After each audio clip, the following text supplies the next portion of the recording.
Welcome to MarineMax Rogers. Today we're taking a look at a all-new arrival 230 Grand Mariner from Harris. Let's hop inside and take a look at some of my favorite features. Starting in the aft, we have a very much oversized rear platform here with a lily pad ladder, fender holders on both sides, ski tow bar, V8 300 Mercury with digital throttle shift, a huge swingback lounger here, allowing you to lay both directions, a power arch with JL tower speakers, two captain's chairs, the all-new ultra-wide Simrad display.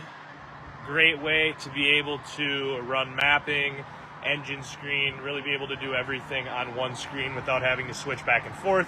Your JL head unit, and of course, great big benches up here in the bow with flip-down armrests on both sides.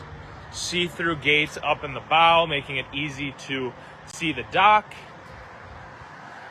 Come on down to MarineMax and Rogers and take a look at our new Grand Mariner.